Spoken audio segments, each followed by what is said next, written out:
अभय का प्यार उसके लिए कैद बन गया। उससे छुटकारा पाने के लिए शीना ने वो किया जो कभी सोचा न था। शीना अपने भाग्य पर इतराते नहीं थकती थी। किसी परी कथा सी घटना थी उसकी शादी।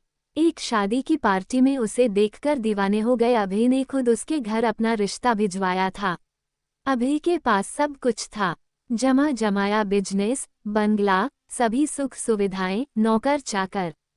फिर भी उसके माता पिता बड़े विनत भाव से रिश्ता लेकर आए थे। वे एक छोटे से शहर में बसे थे और अभय अपने बिजनेस की वजह से इस बड़े शहर में। हनीमून भी किसी रोमांटिक फिल्म की तरह बीता। अभय के चुंबनों में वो पैशन और बाहों में कसने के अंदाज में वो रूमानियत थी कि शीना का तनमन मीठी सी झुरझुरी से सराबोर रहता। जब वे बाहर घूम रहे होते तो अभय की निगाहों को सिर्फ खुद पर जमी देख शीना खुशी से इतराती रहती और कमरे में होने पर हर पल बिस्तर की सिलवटें गवाह रहती उस मीठे प्यार की जो नशे की तरह उनकी रगों में सिहरन बनकर दौड़ता रहता। हनीमून से लौटे भी 6 महीने हो गए थे, लेकिन अभय के प्यार में कोई कमी नहीं आई। वो ऑफिस जाता तो समय पर, लेकिन अक्सर अचानक जल्दी लौट आता। आते ही उसे बाहों में कसकर ऐसे चुंबनों की बौछार शुरू कर देता जैसे महीनों का बिछड़ा हो। एक दिन ऑफिस में छुट्टी थी। अभी उसे बेडरूम से बाहर ही नहीं निकलने दे रहा था तो शीना ने कह दिया, मुझे तकलीफ होती है। इतना प्यार मेरा शरीर बर्दाश्त नहीं कर सकता। अभय ने तुरंत उससे दूरी बना ली। फिर बड़े प्यार और शर्मिंदगी भरे भाव से बोला, पहले क्यों नहीं बताया। एक दिन शीना के पास उसकी बड़ी बहन का फोन आया कि वो एक दिन के लिए मायके आ रही है, तो वह भी आ जाए। शीना बहुत खुश हुई। उसकी बहन दूसरे शहर में रहती थी। मायके में कुछ घंटे गुजारने के उत्साह में वो खुशी खुशी तैयार हुई। अभय को मैसेज करके निकल गई कि वो ऑफिस से वहीं आ जाए, फिर शाम को उसके साथ ही वापस आ जाएगी। जब अभय वहां पहुंचा तो सब बैठकर गप्पे लड़ा रहे थे। उसके आने से सब और खुश हो गए, पर वो शीना का हाथ पकड़कर बोला, कुछ काम है, अलग कमरे में आओगी क्या।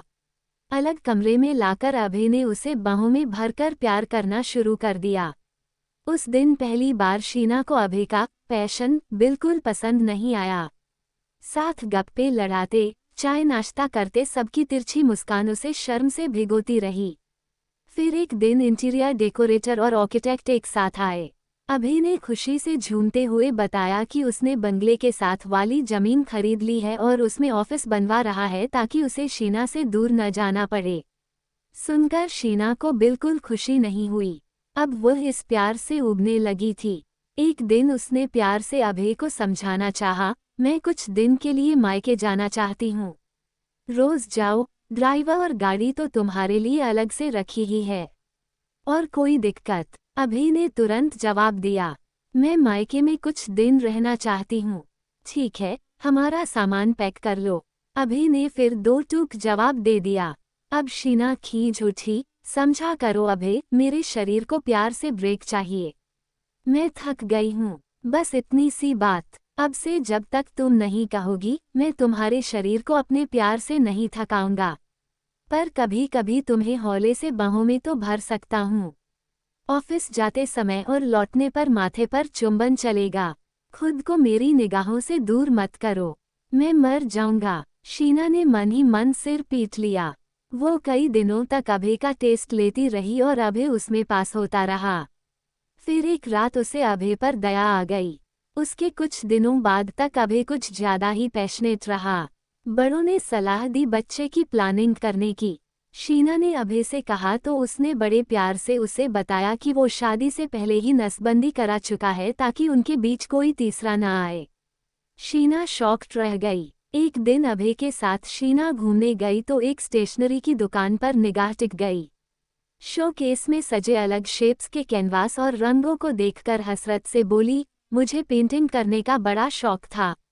शादी से पहले मैंने अपना एक कलेक्शन तैयार किया था एग्जीबिशन के लिए, पर हॉल ही नहीं मिला।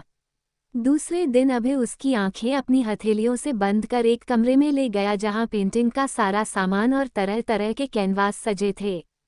फिर एक लिफाफा पकड़ाते हुए बोला, मैंने तुम्हारे लिए एक एग्जीबिशन हॉल खरीद लिया है ताकि तुम जब चाहो अपनी चाहत पूरी कर सको। एग्जीबिशन हॉल तो किराए पर ले लिया जाता है। उसे खरीदने की क्या जरूरत थी? शीना ने चकित होकर पूछा। अगर मैं तुम्हारी इच्छा पूरी न कर पाऊं तो मैं पति किस काम का? मुझे तो अफसोस है कि मुझे तुम्हारी इच्छा पहले नहीं पता चली। शीना ने अभय के माता पिता को सब कुछ बताया तो वे उसके साथ रहने आ गए। उन्हें लगा कि उनके घर में होने से जरूर कुछ फर्क पड़ेगा, पर हुआ इसका उलट। वे अभय को समझाने की जितनी कोशिश करते वो उतना ही बिछड़ने के डर से डरे बच्चे की तरह उससे लिपटता जाता। शीना को समझ नहीं आया कि वो इतना प्यार पाकर चकित है, खुश है या डर गई है। धीरे धीरे उसके मन में साफ हो गया कि उसे अपनी स्पेस चाहिए ही चाहिए। यहाँ तक कि वह तलाक लेने की सोचने लगी।